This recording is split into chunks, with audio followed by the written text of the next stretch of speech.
Thanks, Tim. Thanks very much. To follow up from Tim's introduction, we are a regenerative food and agriculture company, the only listed regenerative food and agriculture company. Ben, just excuse me, just watch your sound if you don't mind. You might it's just okay. That's better. How's that, mate? Yeah, right. That's better. Super. All right, raise your hand if that happens again. So we're firmly in the regenerative category, and that's right smack bam in the fastest growing sector of food, which is health and wellness. We've all been, and Tim directly right now has been sort of impacted by the COVID-19 pandemic, and that's really brought a lot of awareness to not only how the food is being produced, so healthy farms, but also the nutrition levels of that food. And that's exactly where regenerative food and farming sits. So the business covers three components. We call it our trilogy strategy. We have our food brand, Dirty Clean Food, our oat milk, and our Lupin business as well. I'll talk on this slide about Dirty Clean Food. We've seen now 7 quarters of sustained growth, really looking positive for the upcoming quarter on that double-digit sort of growth trajectory. What excites us also is our digital strategy is really starting to bring a lot of the proportion of revenue. It's about at 40% now. We've seen our digital customers grow by about double over this last financial year. We're seeing really strong retention of online customers, and also we're seeing the average spend increase as well. So we like that part of the business, but we also like our retail category as well. That's grown really, really well quarter on quarter, as has food service as well. So the multi-channel components of Dirty Clean Food are really exciting to us. We're also, I really suggest you to have a look at our website. It's just dirtycleanfood.com.au. You can see the proposition has really expanded. We are now really taking a farmer's market to your door. And just to note, all of our sales are currently only in West Australia. I'll talk more about oat milk and Lupin as the slides go, but I'll just get the next slide, please. The main thing that I think's happened over the last couple of quarters is our ability to attract some really strong interest from institutional investors. Those institutional investors know the plant-based sector really well, and they know impact investment really well as too. And they're really the two tailwinds that wide open agriculture is sort of sailing behind. Alongside that, we still have a very loyal top ownership, shareholder ownership, who are really also committed to the purpose and vision of the business. Next slide, thanks. So I'm sure you've all had conversations either with your kids or with your own husband and wife or wife, the reduction of animal protein in your diet. Obviously, as a regenerative company, we do provide animal protein products as well. We believe they will continue to be a major part of people's diets, but there's no doubt they should reduce. We agree. If you're going to eat meat, you should only eat the best or the regenerative meat, and that's ours. But it's really the plant-based category where we're seeing not only merger and acquisitions from some of the largest meat companies like JBS and Tyson's in the world, but rapidly increasing consumer demand. And those investment tailwinds are absolutely as strong as they've been for any sector. It's a real stage of change here in the technology around alternative proteins or plant-based proteins. And next slide. And so we look at the market and compare ourselves to the best, as you should. And we look at how Beyond Burger and Impossible have really positioned their technology all the way through a food brand. And you'll see that's how we intend, as our two-pronged strategy with Lupin, to bring a Dirty Clean Food product using our Lupin technology in our own consumer-based product. Oatly has been incredible in its IPO. I think seeking close to $1 billion, ended up with $1.4 billion. I think it really shows how the oat milk market, people can see just how much market it's going to take from dairy, soy and almond. And then Burcon's a company that we like to sort of see ourselves as comparable to, and that it's got really nice clean tech in the pea and canola category, but still shows how the market can see how when you move to commerciality and offtake agreements, there's some real revenue potential there. Next slide, thanks. So what our technology really encompasses is around the Australian sweet lupin, and our technology's gone from lab scale to pilot scale now into product development. So we've really bridged what is a really key challenge in any technology, taking it out of the lab and into food and into people's mouths. So our most recent announcement really showed how we've made an early stage burger We mixed it in our oat milk and it became offered a very creamy, like dairy-like sort of mouthfeel. And also we made a great noodle and a yogurt as well. So really all of those 4 categories are open to us for further product development. Internally, we're working very hard on our oat milk with a lupin addition, because that would be a really exciting change in that we would offer an oat milk with similar protein levels to dairy. It's the one question around the nutritional value of oat milk.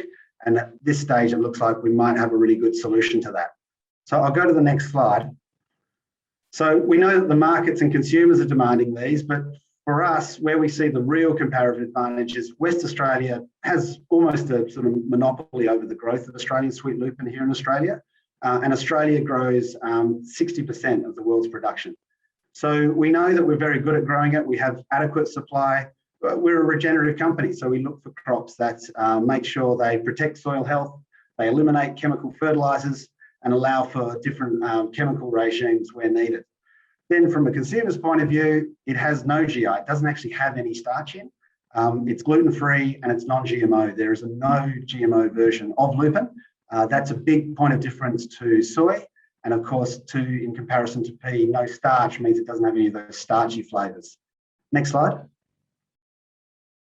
So we've really got to the exciting part, really. I think we've gone through a lot of the technology challenges. There are still more, and that's why we've invested in a pilot plant. The board approved that. But really, we're moving to that exciting part where we're talking about providing commercial samples to very large ingredient and food companies, and also really moving towards the commerciality of a feasibility around a commercial plant as well. Next slide. So we understand that we have to optimize our technology. We have to collect data so that we can form a very strong position around the commercial, the CapEx and OpEx around a commercial plant. But also we need samples that we can provide at food grade, not only to external customers, but also to ourselves at Dirty Clean Food. And next slide. And that is really the essence of the strategy. So we really want to start engaging now in much more. We've started very strong initial conversations with ingredient companies.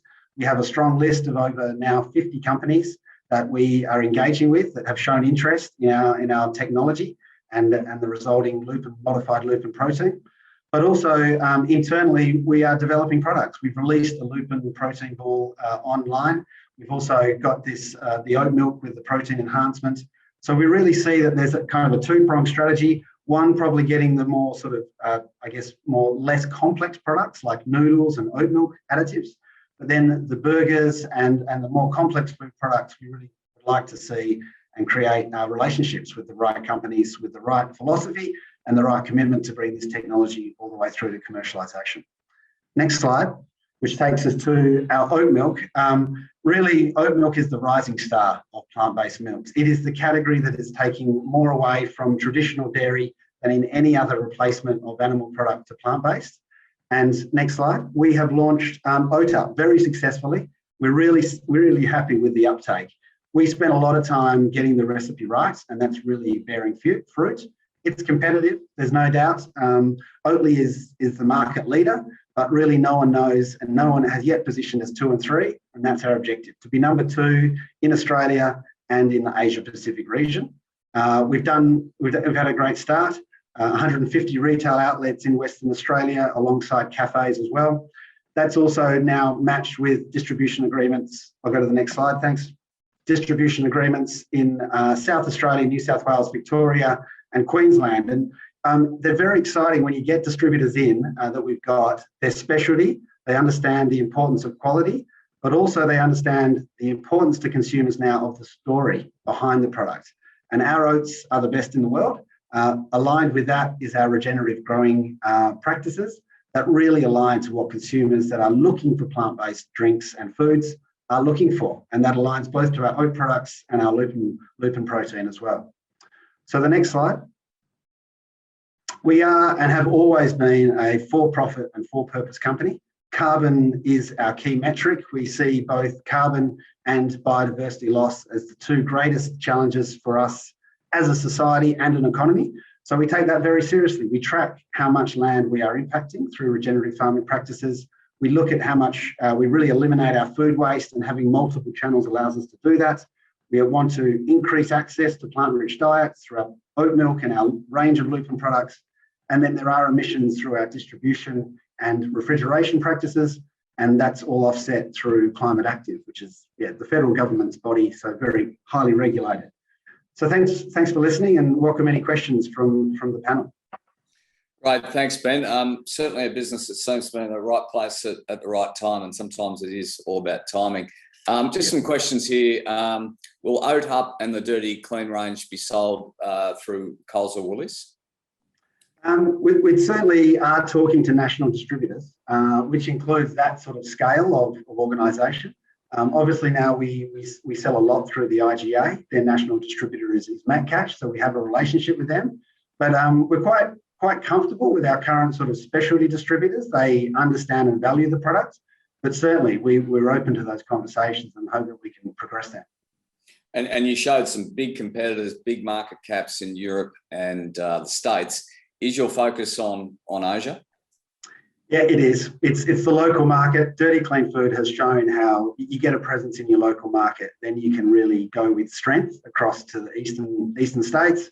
But really it is Southeast Asia. So right now we're honing in on Singapore. We've made initial sales into Singapore. We're talking to distribution companies there. Very positive feedback on the product, which is we expect now because we're seeing it really pull through a number of retail channels. But really we see Singapore, Hong Kong and potentially Taiwan as three exciting markets for us to launch. But yeah, we want to be number 2 across Southeast Asia. And you talk about lupin as the kind of core ingredient, for want of a better word. Is there a long history of human consumption of lupin? There is, of different varieties. Certainly in the Mediterranean, you speak to people from Portugal and Spain and Italy, they've been eating lupin like we eat beer nuts, effectively. But in Australia, it's still quite a low uptake, generally because of its mouthfeel. It's got a very gritty mouthfeel. Our technology unlocks the protein and really removes that mouthfeel with a very neutral taste. And that's what really excites us, is that it opens it up to a range of applications.